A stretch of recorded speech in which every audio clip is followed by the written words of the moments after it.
Welcome to Watercolor Wednesday at the Church of the Palms, and I'm Kathy Futrell, and I'm here today to show you how to do a watercolor painting of a bowl, a glass bowl with cherries. Now the learning that we're going to do today, and let me just get started by setting the paper so you can see my sketch as I get ready to do the painting. And this is not the completely finished version, but it's the idea, so I'll be working from this photograph. And what I'll do right now is to quickly do a sketch. I'm going to place a line that is not in the middle. You can see that my piece of paper will be able to have a taller vase with a little less at the top here. So by making this line, I am determining where the top of my glass bowl will go. So here we go. Thank you. Just let me do this. You do Okay, all right. So we're getting the shape of the bowl, and as I look at this illustration, my photograph, then I'm trying to get this symmetrical, and sometimes I place a line or a ruler here in the center so I can tell that this line moves in the same way. Another little trick is to turn this upside down, but I'm just getting the arc. Sometimes it's just a bit of a gesture sketch to figure out, all right, where is this going to go? And because there are subtle little ribs to this glass bowl, I note that the lines are closer together on the edges, and then they get further apart as they go toward the, I'm even going to move this one a little closer here, so that when I say the ribs, the lines of the glass bowl. Now they're very subtle, as you can see here. And alrighty, here I bring this together and make some shapes that I see. And this is a kind of a shadow place that I have. And this is where some of the lines are coming down. And I'm bringing this glass bowl together. It's almost like a goblet shape. And I draw the patterns of lights and shadows that are appearing within this glass bowl. And I try to duplicate the base by making a little bit of a curve. You know, if you were drawing a cup or a mug, you would have a circular feeling at the bottom. The top of this, if it were to continue around, it might actually, we might see a little bit of the top of this. So would this curve a little? It really doesn't look like it curves much. If it does, it seems to, as it holds these cherries, it seems, well, that's going to be too big. Or else, what I may have to do is widen my cup just a little bit. This feels like it needs to come out.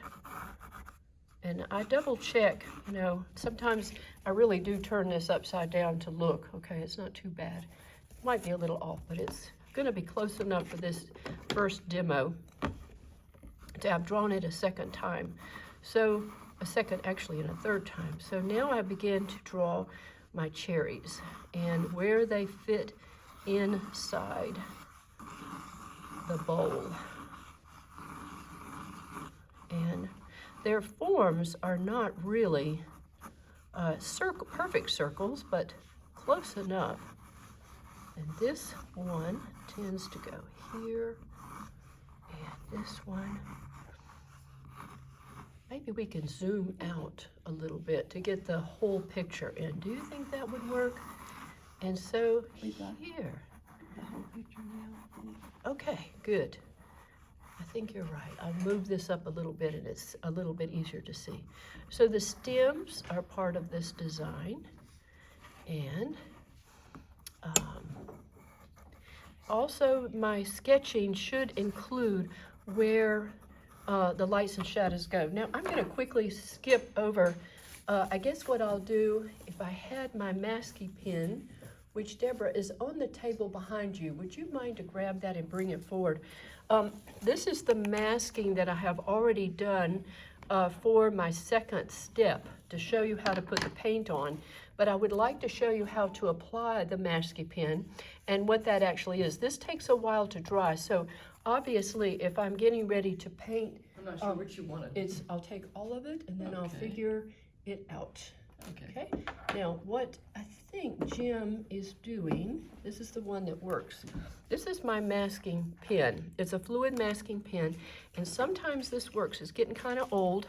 So I would be tracing by squeezing out of this bottle, and he has not quite gotten it unstuck yet. I will show you that this does work, and maybe he'll work on this for me, and then we'll try it again. How about that?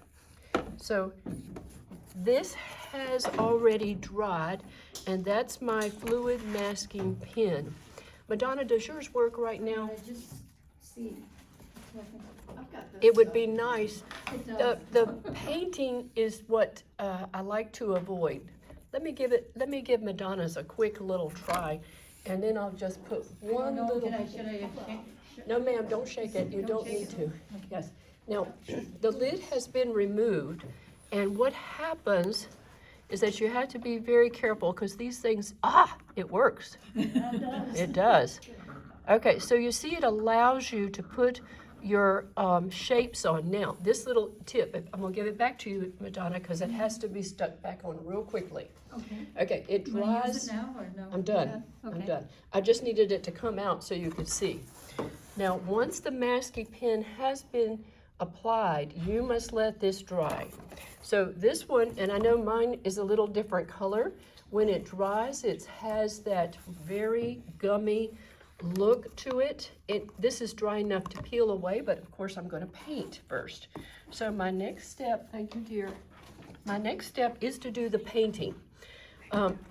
What I do is I start with some reds on my palette, and I'm going to be working with some Rose Madder and some Red Hot Mama, which is the equivalent of Cad Red Medium. Now, this has a tendency to go orange. With the cherries, we think of them as being a little bit more toward the purple side. So if I use a little bit of the purple, see the range of color that I have right here with the three colors. And the reason for that is so that I can work from wherever my photo is. And here is a version of that photograph. Thanks, dear. And the version I have shows the cherries as more of a, there's almost a little bit of orange in there, maybe a little bit of yellow. And in some versions, we could put yellow underneath. And I'm going to start with the colors that I actually see, which are the reds to the purples.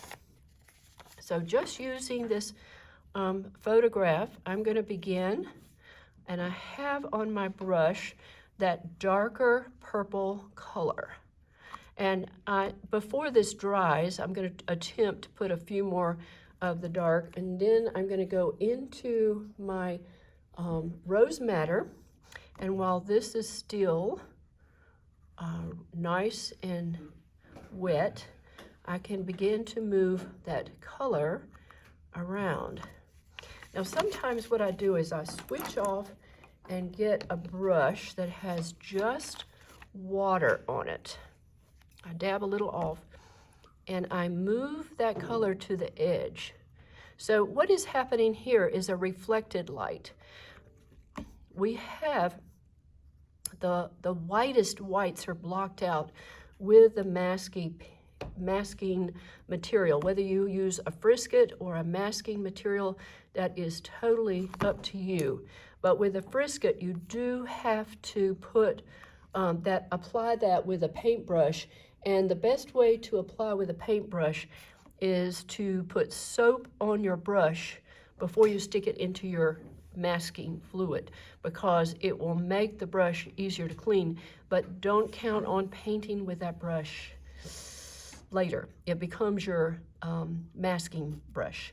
Now this one is this cherry is behind, and I don't know why I didn't mask out that particular stem that's right here, or that one. I did remember to mask this stem. So obviously I don't need to mask these because they're darker. Because I'm gonna pop a little bit more dark into this shadowed area, and also because I have placed the masking pen on the rim of my glass. I placed it in other places too where I'm going to be putting the cherries down inside. I can just paint right over where the masking pen is. Now I'm adding my water here. This cherry does not have any masking to it, but there does seem to be, and so this is one way of getting a highlight, is just painting around and adding water to your subject, because that will obviously give it a sheen. But I'm gonna show you another way of working with that highlighted mask. Now I won't be painting every one of these because I think you're going to catch on to this pretty quickly, and I'll move to the version where I've already painted all the cherries. But basically what I do is I start with some of the dark, I switch off to my water, that is my brush with just water, and I extend that out to the rest and just let that go. I got to get much darker right there, so while I'm at it, I'll take some of the purple. I'm also going to stick a little burnt sienna in there just to darken it a bit more. This is a nice red, but it's really quite dark in there. Now I have gone over some of my cherries a second and third time, getting some of the roundness here. Let's do something here. This is getting quite dark in this spot, and so I'm working with the background of probably another cherry behind these. And if you notice that this has a shape going on, it's part of some cherries that are in the background, but there's some light that's happening in the bowl. So I'm just working with the shapes that I see that are within this design. All right, with that done, let me move this out. This has to dry after I've finished all the cherries. Oh, one more thing. The next step is to work with some of the glass. So I would use blue, some blues and some browns. So I have this cerulean, I have this cobalt, and I would take a little bit of the burnt sienna, but mostly I want this to have the feeling of blue rather than too gray. So those are the colors I would work with to do my glass. Now in the glass, there is some shadow that appears, and there's a little pink in that. I start with some gray, and I'm working with some of the lines that I see, but I'm still going to add a touch of the pink that's happening here.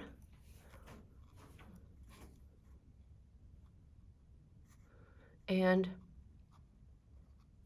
I'm going to also take the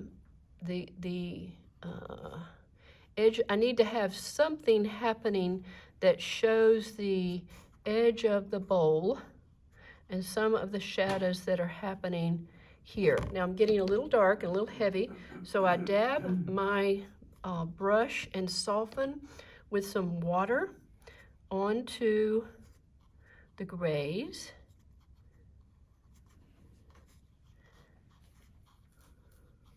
And this is creating now the glass. Here I'll have a little darker line in here. What should I do down here? Maybe something to help make this read as a table surface. And soften also my lines for the grays that I see. And I'm going to use a little of the cerulean blue to make this glass.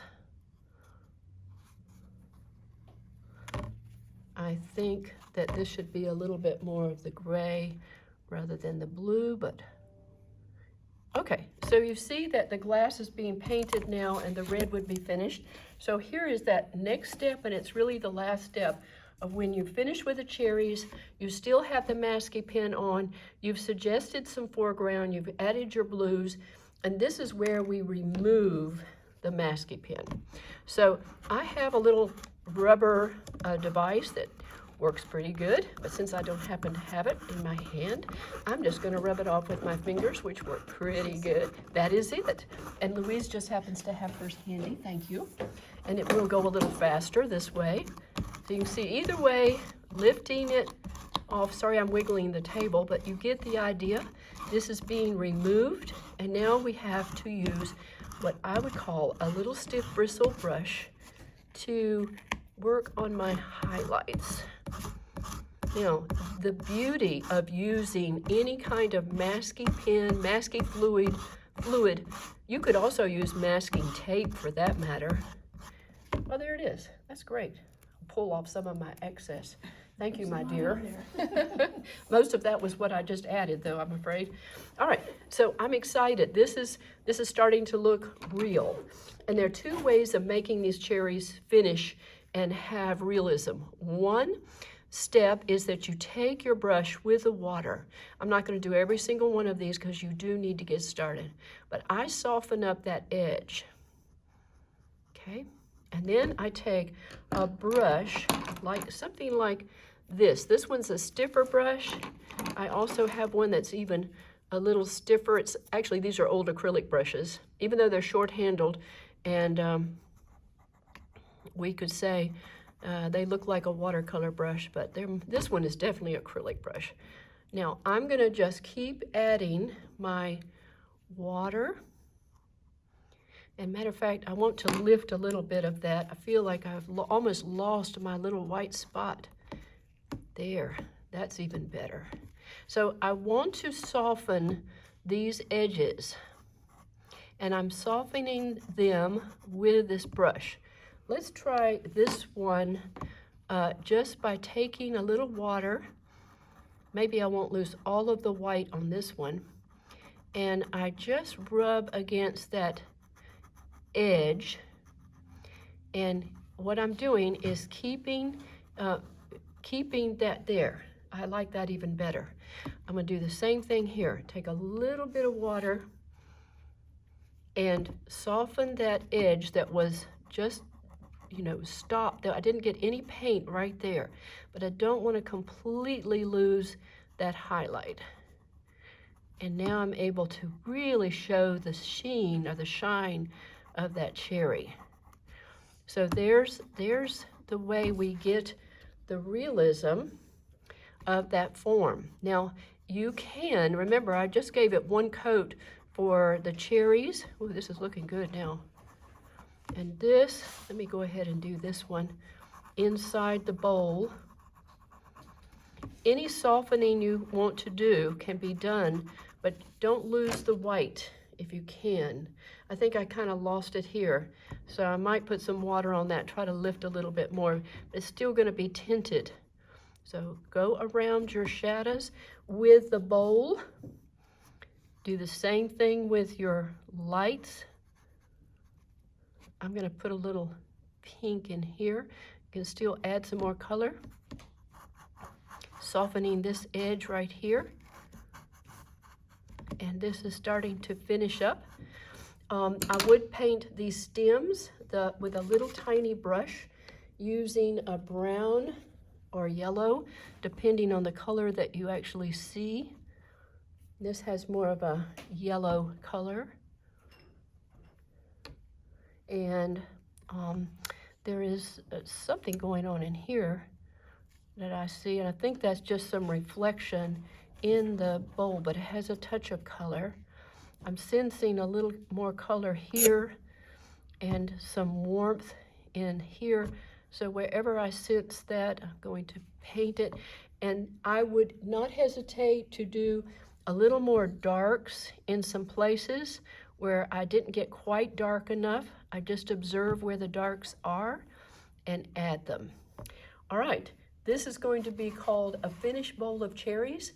and it takes many steps to get there. Remember that you're starting with your sketch, that you're putting your masking pen on all the highlights, then you are layering for your glass bowl and for your cherries, and then finally you are finishing up with the detail of the stems, getting your shapes into the glass, keeping these white places to say, I'm a highlight and I'm completely round. Enjoy. Thank you.